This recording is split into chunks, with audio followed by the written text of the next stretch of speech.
Hello fledglings and welcome back. Today will probably a short video. Now today we'll be learning about the FCS, which stands for Fighting Control System, which is basically your armored core's targeting system.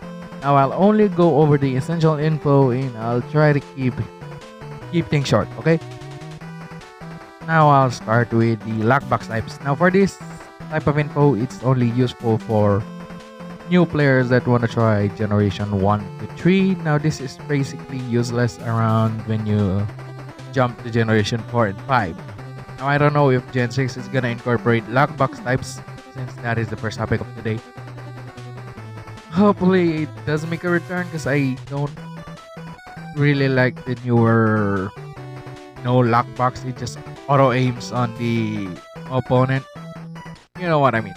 Anyway, starting the lesson. See you guys.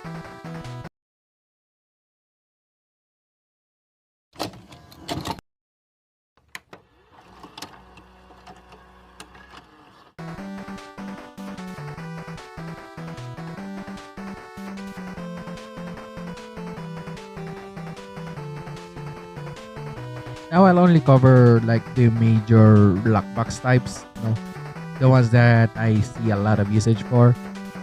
And I'll just keep it brief, give a description, and then what I personally use them. Now what we have right now is a standard lockbox, which is kind of a perfect balance between missile lock-on speed, regular lock-on speed, and radar distance. Because as you can see here, I am using a SMG bazooka combo, but I can still lock onto him fairly far compared to my other most used type of lockbox. Now from what I've seen this mainly used for multi-purpose armored cores or people that just likes to play within the middle ground. I like to subdivide armored cores between close, mid, and long range. So this falls perfectly between the mid to long range.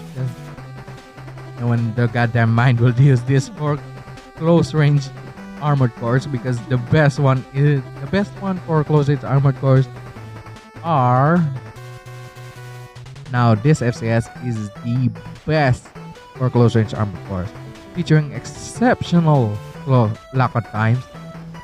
But the only problem is you need to be close to an enemy because it has the shortest radar range, and the only problem here it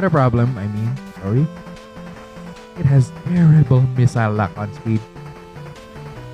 And it can only lock onto one or two enemies at a time. So you can basically just hold down the fort and just spray away with missiles on this one.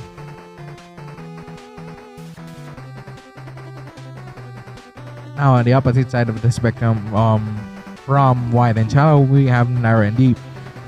This thing is basically built for long range units, especially with its long radar range and surprisingly quick lock-on speed though, to be honest.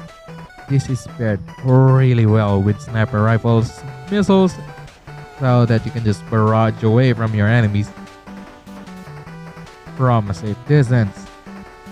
Now the only problem here is the moment your opponent gets near you, you're fucked. That's all I have to say for this FCS.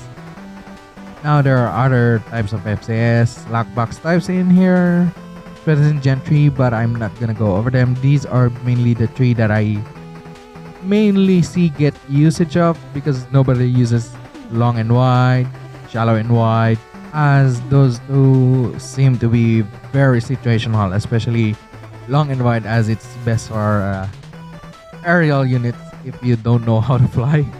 Anyhow, that ends part 1 of today's lesson. Moving on to missile lock-on speed. A tad bit of an extra notes for this part. This is the part that can increase the size of your lockbox.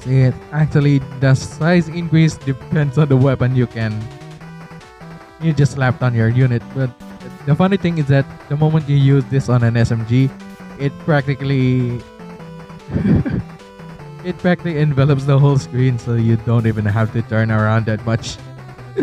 Okay. Side note over. Next topic.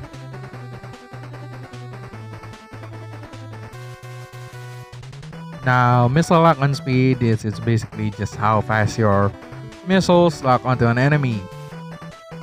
Meaning the higher the lock on speed, the more missiles you can spam in quick succession.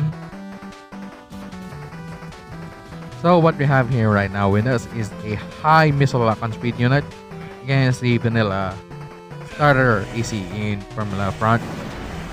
Notice how quickly it locks onto the enemy. The missile already passed halfway through and it's already locked on. Oh, there we go, another one. And another one. And another.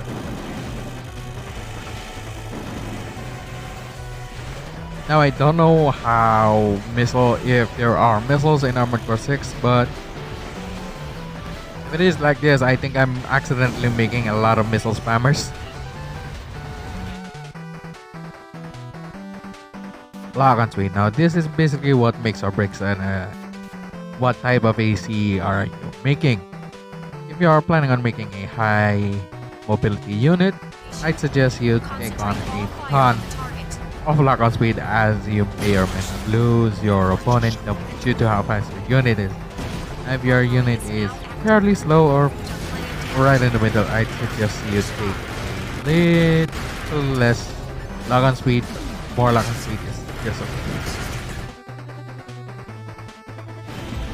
Now what we have here is CM, which means electronic countermeasure, which is basically Armored Core's equivalent to EMP weapons. These just basically just mess up your tracking systems, i.e. the minimap, you can't access it. All it does is just show blur. I mean, the only problem here is that if you did remove, you don't have a radar on your unit, it's basically just the same effect. You can't track enemies, or at the very least you can't see them on the map. They won't show. That's all CM does essentially. Like, take for example this screenshot I have here of a previous gameplay video. Notice how in the minimap there are two enemies right in front of me, but in the minimap they don't show. That's what essentially ECM does. And that's all the basic know-hows on the FCS of Armored Core. Now I'm leaving out some topics because these are the only essential ones every Raven needs to know. Anyhow, if you like my basic series, guys, leave a like. Comment what you think about the FCS. If you even learned anything from this series. And I'll see you lovely sons guns next time. AC4LP episode 6 is next. And I'll see you lads on the battlefield. Rush out. Mission objective achieved. System switch to normal mode.